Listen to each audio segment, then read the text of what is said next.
Ya, pemirsa, terima kasih Anda masih bersama kami. Ini saya masih ditemani Bapak Kusmeru selaku Pengamat Pariwisata Universitas Jenderal Sudirman atau UNSUD. Kita masih bahas soal tarif fantastis Taman Nasional Komodo, konservasi versus daya beli wisatawan.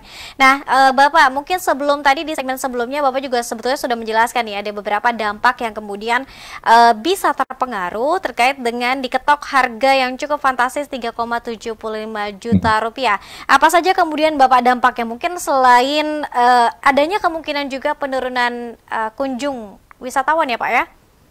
Ya, kemungkinan besar memang akan terjadi penurunan kunjungan wisatawan, khususnya wisatawan pada segmen pasar menengah ke bawah. Kenapa harga 3,75 juta itu lebih mahal dari biaya transportasi dan akomodasi itu? Biaya pesawat, biaya hotel itu kan tidak sebesar itu, khususnya untuk wisatawan domestik. Sehingga harga 3,75 itu memang kemungkinan bisa dibeli oleh wisatawan premium, ya, wisatawan kelas atas. Tapi kan memang tidak ada jaminan juga kemudian apakah dengan jumlah kunjungan wisatawan pangsa pasar atas itu kemudian bisa menciptakan kesejahteraan juga di Pulau Komodo, ya. Masyarakat di sana itu kan juga belum memberikan jaminan. Tapi begini, Komodo ini kan Pulau Komodo dan komodonya itu kan memang sesuatu yang menarik, yang unik, yang sebetulnya setiap masyarakat juga perlu tahu, ya. Wisatawan di Indonesia sebagian besar ingin ke sana, ya. Sehingga kebijakan 3,75 ini seolah-olah, ya, kemudian membatasi niat wisatawan untuk dapat mengunjungi Taman Nasional Komodo ini. Dampaknya luar biasa karena apa? Karena Taman Nasional Komodo itu kan mempunyai multiplier efek juga kepada sektor-sektor yang lain, ya.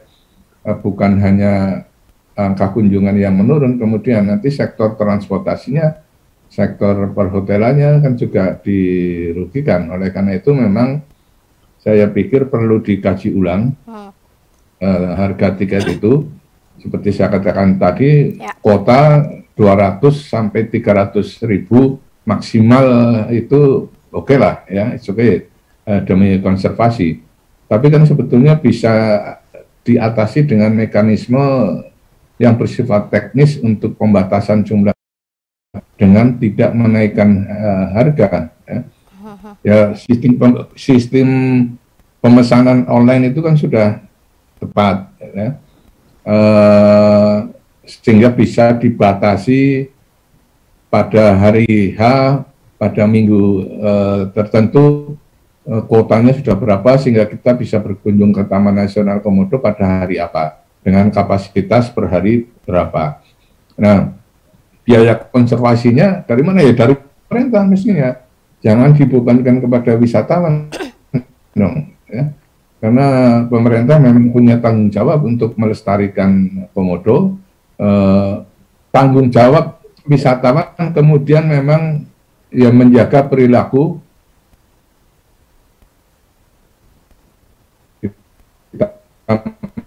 Nasional Komodo agar banyak keluhan di keadaan Komodo, ya, terutama terkait dengan perilaku wisatawan yang kita amati.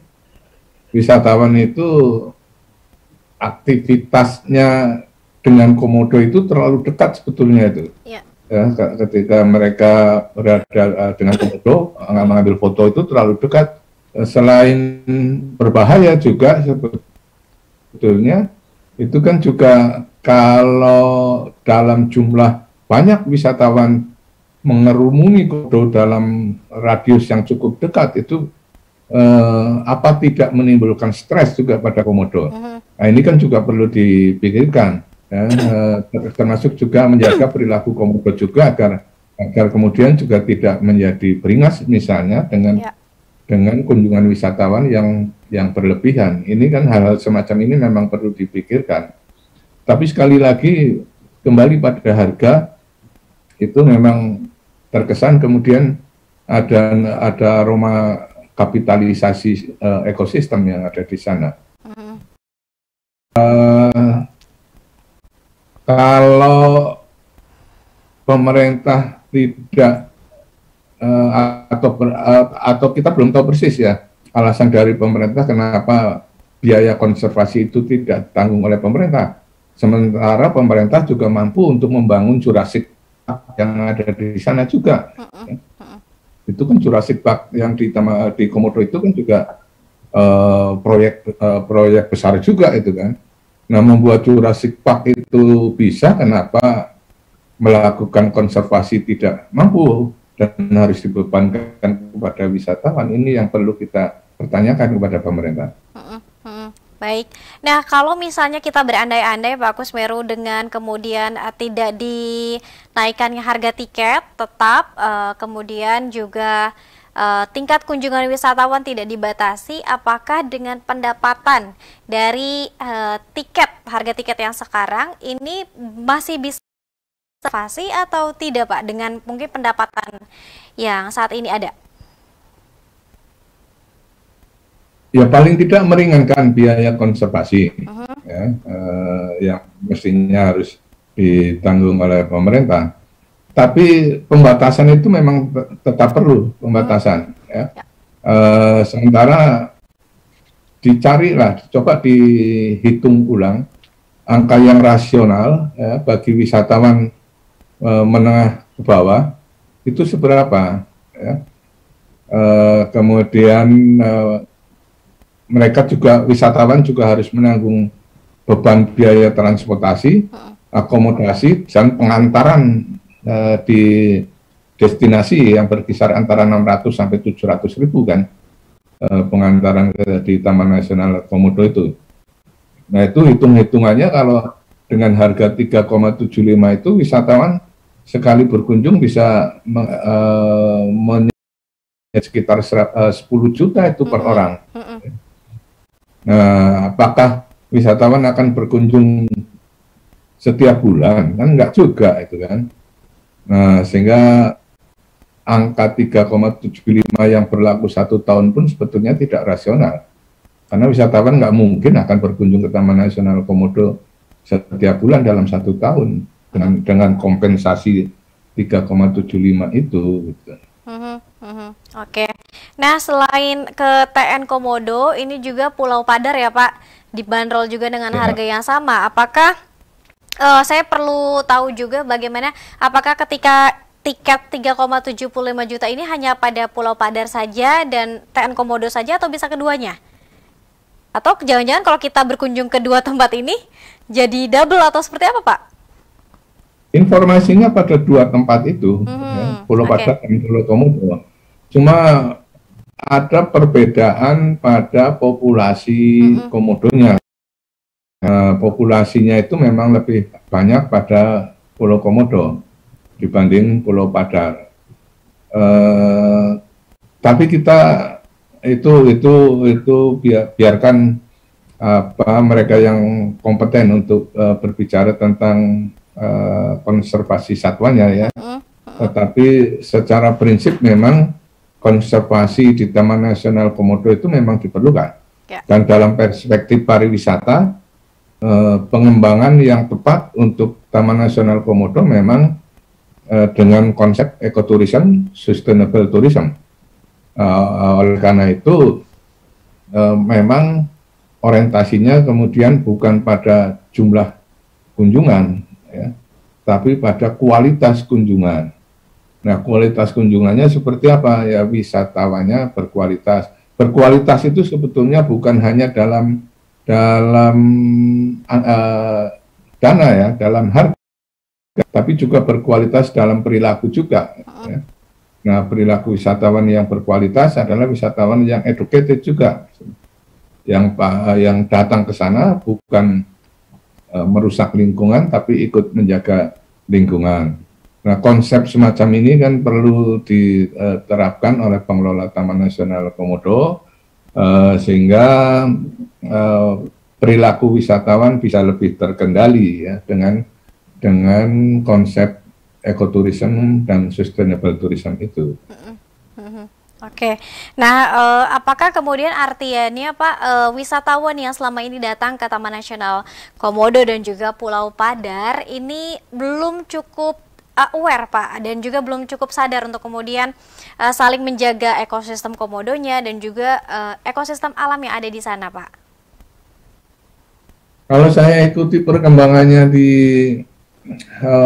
media sosial ya, yang para traveler, wisatawan yang berkunjung ke sana, ya mereka excited ya, ketika berfoto dengan komodo dalam jarak yang dekat dan bukan hanya 1-2 orang, tapi bergerombol.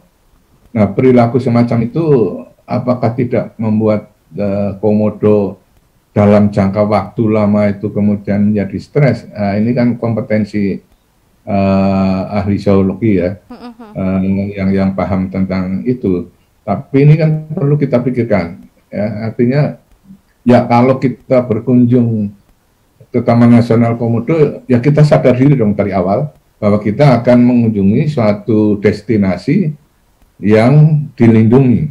Ya. Kita harus sadar dari awal bahwa perilaku kita di destinasi tersebut harus betul-betul terkendali. Berfoto oke, ya, karena setiap wisatawan pasti ingin mengabadikan, apalagi ini momen-momen spesial, bertemu hewan yang sangat langka di dunia, ya. Ya, tapi jangan sampai kemudian perilaku kita membuat komodo ini takut atau membuat komodo ini menjadi berang. Misalnya seperti itu.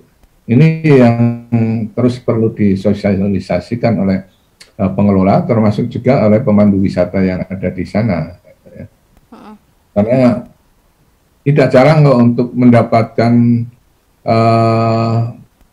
gambar baik foto maupun video yang menarik, diupayakan agar komodo bergerak ke yang secara visual bagus gitu ya. Kalau kemudian kita unggah di media sosial, nah merekayasa gerakan komodo ini kan juga apakah tidak menimbulkan di kemudian hari tidak menimbulkan perilaku komodo yang beringas dan sebagainya. Baik. Begitu ya. Baik. Nah ini tidak tour guide atau mungkin pemandu wisata ini tidak hanya sekedar memberitahu jalan, memberitahu spesies dan lain sebagainya, tapi juga ada kemudian edukasi yang harusnya disampaikan kepada para wisatawan, begitu ya Pak Kusmeru ya? Yeah. Ya, oke Pak Kusmeru, kita harus jeda kembali. Nanti di segmen ketiga kita akan membacakan pertanyaan dari pemirsa Sultan TV. Nah, ini sudah ada beberapa pertanyaan Bapak yang sudah ikut serta di kanal YouTube Sultan TV. Nanti kita akan bacakan usai jeda. Tetap bersama kami dalam Bincang Hari ini.